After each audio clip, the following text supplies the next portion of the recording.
The purpose of this video is to show you a quick overview of the Aptitude report. However, I'm not going to go into detail about the results of this candidate. On our website, you can download sample reports that are specific to your industry.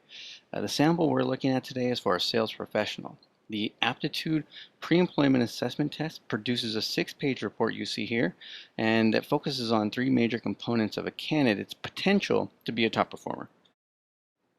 The first area of measurement is a candidate's attitude and integrity. We've always known attitude and integrity were important, but that was confirmed when a survey of 20,000 business leaders indicated that 46% of all new hires fail in the first 18 months, and 89% of them failed because of attitude and behavioral problems. Those statistics are the foundation of our ongoing 35-year quest to prevent problem generators from getting hired. Let's continue. The second area of measurement is a behavioral assessment known as emotional intelligence. And finally, the third measurement focuses on work behavior and personality type. This is the first page of the report, and what you see is a summary page covering 8 points of interest. The right side is color-coded to give visual cues on how the candidates score on a particular measurement. Green is good, yellow indicates a caution area, and red indicates a major area of concern. Since this particular candidate scores well, the chance of them being a good hire is 90%, which is pretty cool. This is the second page of the report and displays the integrity and attitude of the candidate and the competency, but I couldn't fit both graphs clearly into a single slide, so I split them up. So what you're looking at is only the integrity and attitude section of the page. Notice a line going through at the 30 mark. We want these scores to be below that mark. Since these are negative traits, we want them lower. The lower the better. Now let's take a quick look at the emotional competency graph, which is the lower graph on the second page. We want these scores to be above the 40 mark.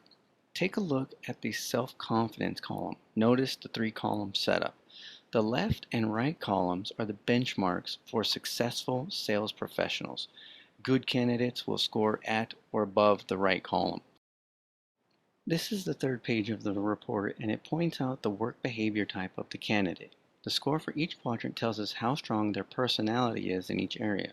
This page is important because a good salesperson will have strong controller, assertive, and expressive social traits. On the next page, we'll see the top quadrants and the bottom quadrants broken down into 2 graphs. This is the fourth page and breaks down each quadrant in detail by showing you where this individual scored and how the test concluded their personality type. But notice that not all the scores have benchmarks. That's because the test wanted you to focus on just the scores and not the comparison. This is the 5th page and is a summary page, but this one is different from the first one because it's more concise and direct. The most important piece of information here is the overall recommendation section outlined in red, which makes it pretty clear what the candidate scores. Alright, this is the last and final page, and it's the third summary page. This summary page has a lot more words, but it's only telling us 2 things about the candidate, their attitude, and a textbook description of other people like him or her as it relates to their personality. And there you have it, a 6-page pre-employment assessment report. Everything in this report is worth careful consideration, but keep in mind it is to be used as a tool to the interviewing process and should not be the only means of making a decision. Don't forget to check out our blog to get up-to-date news on the hiring and recruiting industry. Also follow us on Facebook, Twitter, and LinkedIn to get the latest tips on hiring amazing people. Thank you for watching.